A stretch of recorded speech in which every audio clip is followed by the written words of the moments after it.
10. It is Everyday Shenanigans. Thank you for joining me. It's the late hour, 1:39 in East Tennessee. I was in the YouTube queue about an hour or so ago, and True Crime with Don B had a video he uploaded a day or so ago pertaining to the student slaying in Idaho, Moscow, and it says why I think Xana and Ethan were targeted.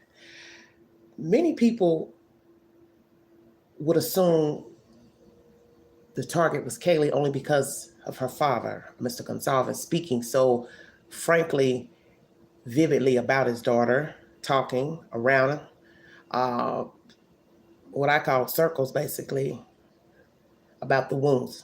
So my thing is, if you hear something enough, chatter, whispers, overt commentary about any subject, if you hear it enough, a person talks about it often, then you would assume the worst of that situation, or you would assume that situation to be true and factual. But naturally, no one was there but the victims and the killer. So therefore, no one knows what happened in that house. No one knows what was said, what was seen, the entry, the exit by the killer, whose room he went in first. So I want to read my commentary above Don B's video. It is posted to my community page.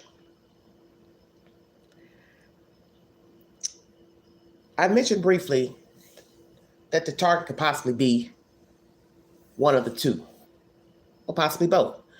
I don't know anything about the police being at the frat house, several cars being there.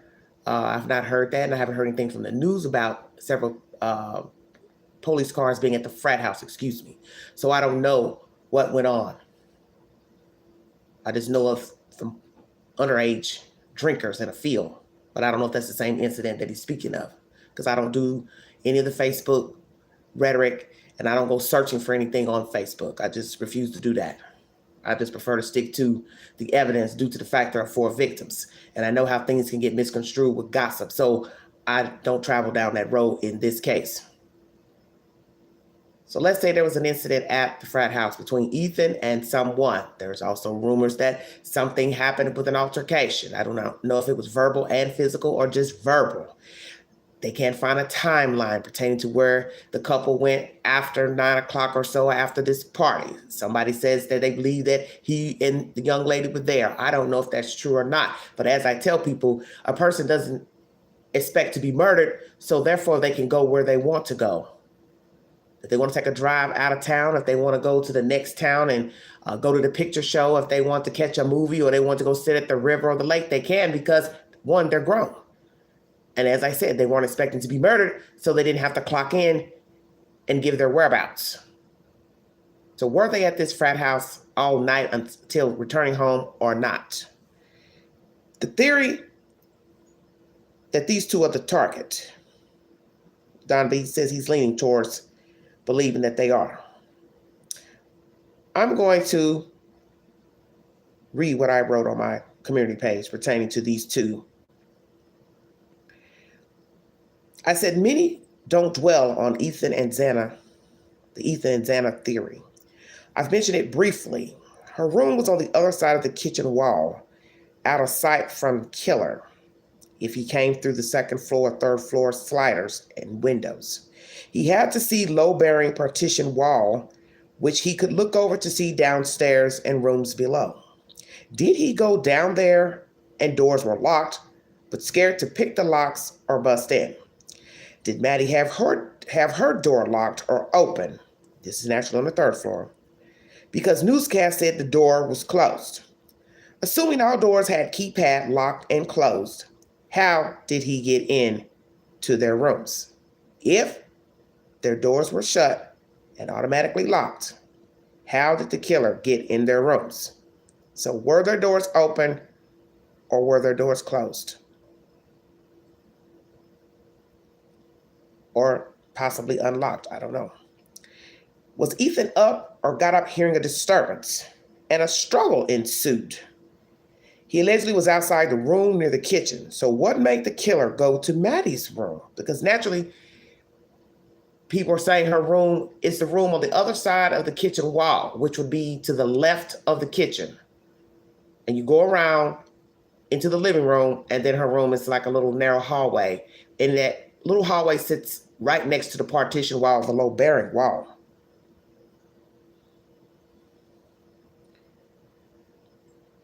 Why did he go to Maddie's room? Did she scream and killer hurt her? But wouldn't she lock the door, call 911? So that goes back to, let's say she heard Ethan outside bickering, arguing, or fighting someone. She got up to see what was going on, got scared, ran back in her room. Wouldn't she lock the door, and wouldn't she try to call 911? So then you have to ask, how did the killer get in that room of hers to get to her? So was she asleep and Ethan got up and then got in a fight and died out in that hall? How did that happen? And still, what would make the killer go around that wall? Because what makes no sense? The killer went around that kitchen wall on the second floor where her room is. You can't miss the low-bearing wall, which would show doors, laundry room, bathroom, and 2 bedrooms downstairs. So could this be that they were the target? I want you to listen to that very carefully. Killer enters second floor, going to look for them, but do not know which room they're in. Maybe know they are there, but he doesn't know which room. So did he go upstairs first, kill those 2 girls in their bedroom, 2 birds with 1 stone, come back down, enter the room closest to the stairs, empty, go around the wall to the left, kill the girl, Xana? So how would Ethan have been in the kitchen, lying down, if we're to believe the roommates? And that's another thing. This is their version. He was upstairs in the kitchen area or hallway, deceased, but nothing has been verified by law enforcement. So my theory would be, if I wanted to believe these 2 were the target, just say happenstance. And if they weren't the target, either or, killer enters second floor, goes upstairs first, kills them. Ethan hears a noise, comes out. Killer's coming down or already in that room. They struggle. He kills them. He goes in that room by the stairs. It's empty. Maybe Xana's hollering, screaming. Don't know. But then goes into her room around the corner and kills her. Now, mind you, blood is seeping through the wall. So make this make sense, how she ends up on the floor. Once again, as I said, did she scream and kill or hurt her? But wouldn't she lock the door, call 911? Or both were up in the kitchen. Killer sees them, either coming in to the slider or coming down the stairs from the 3rd floor after killing the girls. Struggle ensued. She ran to her room. A struggle had to be in her room as well for blood, as I said, to seep through the floor. Assuming she died on the floor and bled out. I'm dissecting all angles pertaining to the deaths of these 4 kids. Or were these 2 the target and not the other girls? And once again, why are there 2 survivors? You have to make it make sense. There's commentary released by Fox pertaining to who the target was, the case going cold. I've uploaded it to my community board this early morning. One could say the one with the most wounds which Mr. Gonsalves doesn't just come out and say, hey, I think my child is the target or was the target. She had more severe wounds here, here, here, and here. He won't say it. But he's been alluding to the fact that she is, because so far he hasn't said, no, that's not what I meant. That's not the angle I'm trying to send out or the message. So one is just going to assume that is the message that he's sending.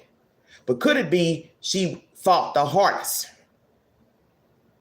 She gave the killer a fight. And as you hear in his Fox commentary, was something said to the killer by her that angered him and made him more forceful with his weapon. Because you've got to remember, we do not know how the killer entered and if he had a mask on or showed his face. And imagine if she recognized him and she said something nasty to him while fighting for her life, or asking him, why are you doing this? What's the problem? We haven't done anything to you, or I haven't done anything to you. See, we don't know the circumstances. We don't know what was said. We don't know how the killer was dressed. We don't know if he had a mask, gloves on, hoodie on. We do not know. And it is a very bizarre case because the layout of the house, trying to figure out how he entered and exited, and the fact that two are alive. So what you have to ask yourself is the ultimate question. If one was the target, how do you explain two surviving? Because he entered a second floor door allegedly. Let's just say allegedly. There's no way he didn't see the low-bearing wall, which has stairs going down to the right if you're standing in the living room. If you're facing forward to the partition wall, low-bearing wall, the stairs are to your right.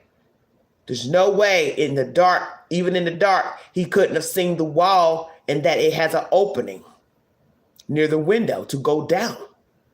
So why, after killing this girl, Xana, in that room, on the same side of the partition wall, low-bearing wall, he didn't go downstairs? Did he go downstairs? And each roommate's door was locked. So he decided not to pick the locks or bust them open. Maddie's room, was her door locked or unlocked? Because the news broadcast says her door was closed. And if we're to believe that these are automatic keypad locks that lock automatically when closed, then we have to assume he either picked the lock, busted the lock. After killing the girls, he came back out and shut the door, and it automatically locked. Which is it? Or did the girls sleep with the door open? That is something nobody really talks about. Is the door being closed to Maddie's room? And was the door closed to Xana's room? Did the killer close both doors?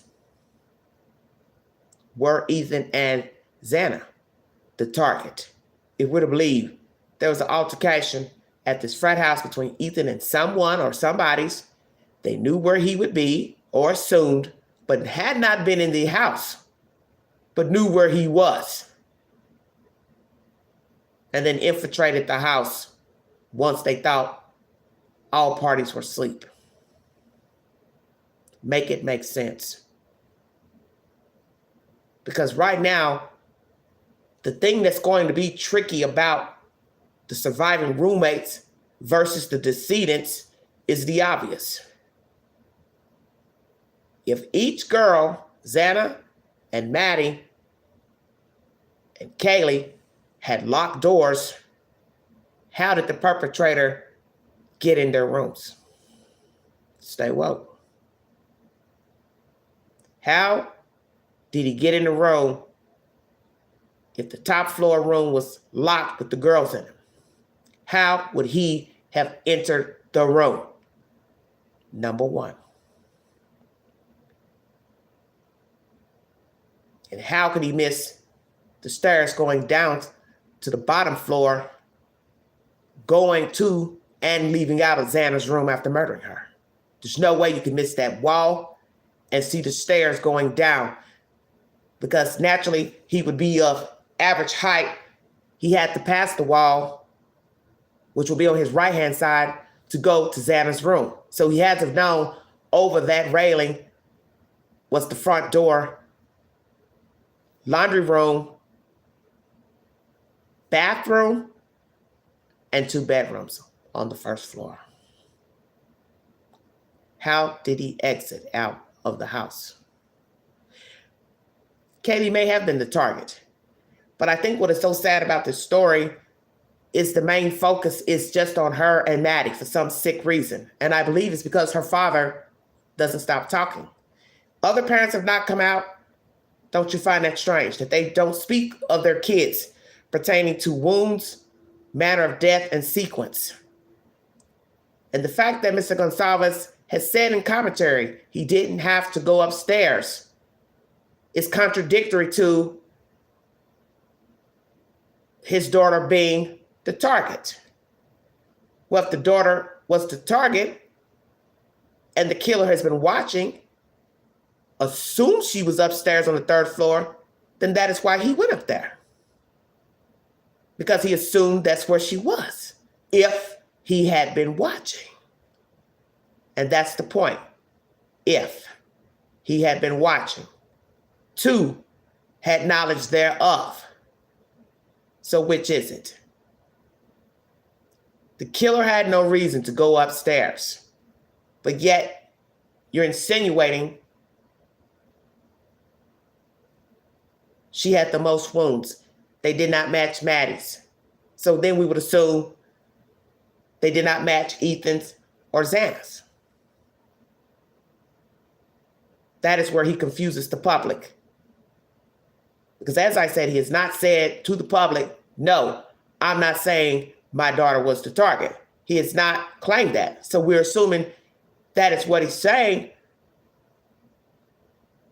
But then how can you say, why would he go upstairs? He had no reason to go. The only reason you'd say that is if you assume the other 2 were the target. So which is it?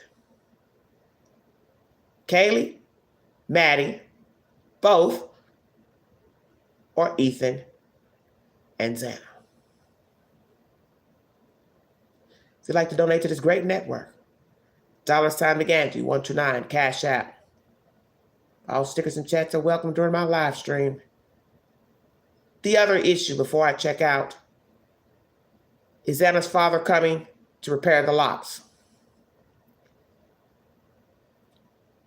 Once again, no one dwells on that. Why was the father up there a weekend before fixing locks? Which locks did he repair or replace? Xana's bedroom lock, the other girl's room, downstairs, Maddie's room, front door, or just Xana's room?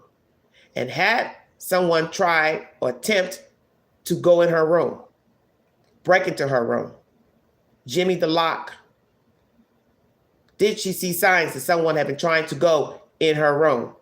Or as Don B said, had somebody been in her room, saw someone in her room, asked them how they got in her room?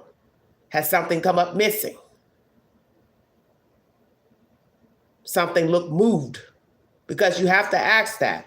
Why the focus is so much on Kaylee is what I've said. It's because her father continues to talk. The other parents are not talking about their children's deaths and the wounds, or making any type of derogatory comments about law enforcement, only Mr. Gonsalves. So as I said, you continue to beat the horse, beat the horse. Where can you go with it? You scream the loudest, then people will focus on that one subject matter. But what if he's wrong? Others are wrong. That the target was not Maddie nor Kaylee. that it was Ethan or Xana or both. Because the lock is never discussed often in news broadcasts pertaining to this case. It's always about Kaylee. Now this video that allegedly the parents have already seen pertaining to the girls walking down the street, the focus, once again, is of these two and not the other two decedents. Why not? Did she fear for her safety, Xana? Has something been going on that nobody knew about? Did somebody else have a guest in the house and they tried to go in her room while she slept or gone? Why did her father go to that house the weekend before their deaths to repair or replace a lock? And which lock did he repair or replace? Or was it just somehow it became messed up and he went up there to render help? Thank you for joining me. Have a wonderful week. Happy holidays. I will be bringing you more commentary this week pertaining to The Watcher, a tale out of New Jersey, updates on Shanquella Robinson, and more information pertaining to the slain students in Idaho. School is over for the semester, and we will see how the town fares and the university. Quiet and somber it will be, and scary because a killer is still on the loose. Did he know the victims? Were they the target? 1, 2, 3, or all? Or is this somebody that doesn't even live in Moscow, Idaho?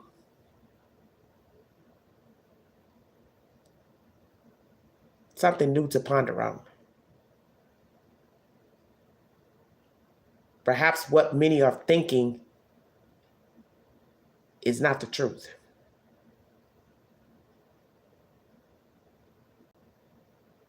Thank you for joining me. This is Everyday Shenanigans.